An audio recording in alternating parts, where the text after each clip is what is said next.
आइए दोस्तों देखते हैं आरआरबी एनटीपीसी में पार्टनरशिप का यानी साझेदारी का बहुत ही ज़्यादा इम्पोर्टेंट क्वेश्चन पूछा गया था। और मैं आपको बता दूं ये अपने आप में बहुत ही ज़्यादा जानदार क्वेश्चन है। और मैं आपको बता दूं ये समझने के ऊपर आधारित क्वेश्चन है और इसमें थोड़ी सी कैलकुलेशन है, बस आपको अच्छी तरीके से समझना, रटना नहीं है। तीन व्यक्ति पी, क्यू और आर ने 11:8:20 के अनुपात में अपने हिस्सों के साथ एक व्यवसाय शुरू किया। 9 महीने के बाद क्यू ने अपना 35% हिस्सा वापस ले लिया, जबकि आर ने वर्ष पूरा होने से 7 महीने पहले अपना 14% हिस्सा वापस ले लिया। यदि वर्ष के अंत में कुल लाभ 40,700 रुपये है तो लाभ में आर का हिस्सा रुपये में ज्ञात कीजिए। अब देखिए तीन व्यक्ति हैं पी, क्यू, आर। अब इन्होंने किस अनुपात में राशि निवेश की? 11:8:20 के अनुपात में राशि निवेश की। अब एक चीज समझना, आप ये अनुपात में दो जीरो भी बढ़ा सकते हो, यहाँ 1100 कर सकते हो या 800 कर सकते हो या 2000 भी कर सकते हो, ठीक है ना, कोई फर्क नहीं पड़ेगा, ठीक है ना। या इसी अनुपात को सॉल्व कर लीजिए, ठीक है ना, इसी अनुपात को ले लीजिए, ठीक है ना। या अनुपात को ऐसे बना सकते हैं 1100, 800 और 2000, ठीक है ना। लेकिन मैं तो इसी अनुपात को रहने देता हूँ, ठीक है ना। और उसने क्या बोला? 9 महीने बाद क्यू ने अपना 35% हिस्सा वापस ले लिया। भाई 9 महीने बाद क्यू ने अपना 35% हिस्सा वापस ले लिया, तो इसका मतलब है जो वे 8 यूनिट रुपया था क्यू का वो 9 महीने के लिए लगा रहा। अब इसने 35% हिस्सा वापस ले लिया। अब आपके पास दो तरीके हैं, या तो 8 में से 8 का 35% हिस्सा घटा दीजिए, ठीक है ना, या आप ऐसे कर लीजिए भाई, जब क्यू ने अपना 35% हिस्सा वापस ले लिया तो क्यू का भाई 65% हिस्सा बचा, तो आप डायरेक्ट 65% निकाल लीजिए, ठीक है ना। तो मुझे ये आसान पड़ेगा ना भाई, मैं 8 का 35% निकालूंगा तब 8 में से घटाऊंगा जब आएगा, तो ये मुझे हार्ड पड़ेगा, तो मुझे आसान ये पड़ेगा, तो मैं इससे करूंगा। ये 5 से 13 बार और 5 से 20 बार और 2 धाम 10, 2 चौक 8, 13 चौक 52, तो ये कितना आ गया? 5.2। तो अब राशि कितनी बची भाई इसकी? 5.2 बची। जबकि आर ने वर्ष पूरा होने से 7 महीने पहले अपना 14% हिस्सा वापस ले लिया। अब इस चीज को समझिए, आर ने वर्ष पूरा होने से, भाई एक वर्ष में 12 महीने होते हैं और 7 महीने पहले अपना 14% हिस्सा लिया है, तो 7 महीने पहले अपना 14% हिस्सा लिया है, तो इसका मतलब है जो आर की 20 यूनिट राशि है वो 5 महीने के लिए लगी रही, क्योंकि भाई 7 महीने पहले अपना 14% हिस्सा वापस लिया है। अब जब भाई इसने 14% हिस्सा वापस ले लिया, समझिए, ठीक है ना, या तो आप ऐसे निकाल लीजिए 14%, 20 में से 20 का 14% घटा दीजिए, या भाई जब इसने 14% हिस्सा वापस ले लिया तो कितना बचा? 86% बचा। 0, 2 के 12 का 2 और 2, तो ये कितना आ गया? 17.2।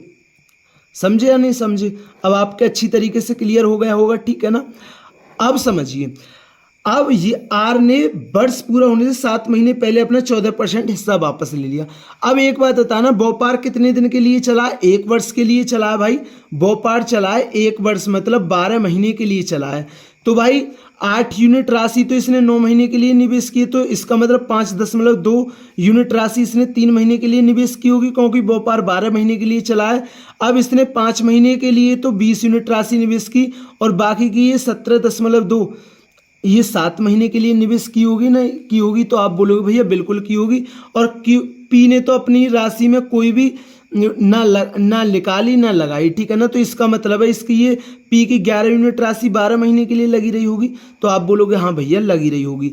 अब देखिए 11 गुणा 12 कितना होता है? 132, और ये कितना हो गया? 8 निम 72 और 3 दूनी 6 और 3 पंजे 15, तो ये कितना हो गया? 6, ये हो गया आपका 87.6, और ये कितना हो गया? 20 पंजे 100, और ये कितना है? 7 दूनी 14 और 17 7 119 और 1 20, तो ये हो गया आपका 220। समझे या नहीं समझे? अब देखिए, अब उसने क्या बोला? यदि वर्ष के अंत में कुल लाभ, भाई वर्ष के अंत में हमारा कुल लाभ कितना है? इस अनुपात को सॉल्व भी कर सकते हो, लेकिन मैं सॉल्व नहीं कर रहा, ठीक है ना। वर्ष के अंत में हमारा भाई ये कुल लाभ है, तो हमारे हिसाब से कुल लाभ कितना है इसे जोड़ दीजिए भाई, ठीक है ना। देखिए मुझे टाइम थोड़ा जब ज़्यादा लगता है, क्योंकि मैं क्वेश्चन को अपने आप ही जोड़ता हूँ और अपने आप ही कैलकुलेशन करता हूँ, ठीक है ना। 0, 7 और 2 10 की 0, 8 3 11 2 13 14, और ये कितना होगा? ये आ गया आपका 440, और क्वेश्चन के हिसाब से कितना है? 40,700, ठीक है ना। अब उसने क्या बोला? आर का हिस्सा, भाई आर का हिस्सा कितना है लाभ में? 220.4 है। तो देखिए भाई 1 यूनिट का मान तो आपका इतना आ गया, और 220.4 यूनिट का मान कितना, ठीक है ना। बस कर लीजिए सॉल्व। अब देखिए 0 से 0 कट गया, 11 चौक 44, 11 इति 33, 11 से 77। अब देखिए इससे ये कट गई, दशमलव हट गया, और 4 से 4 पंजे 20, 4 पंजे 20, 4 एकन 4। अब देखिए 37 में 551 की गुणा करेंगे तो इकाई अंक 7 आएगा, और इकाई अंक 7 एक ही ऑप्शन में दिख रहा है। देखिए मैं ऑप्शन लिख लेता हूं, तो आपको पूरी गुणा करने की जरूरत नहीं है, ठीक है ना।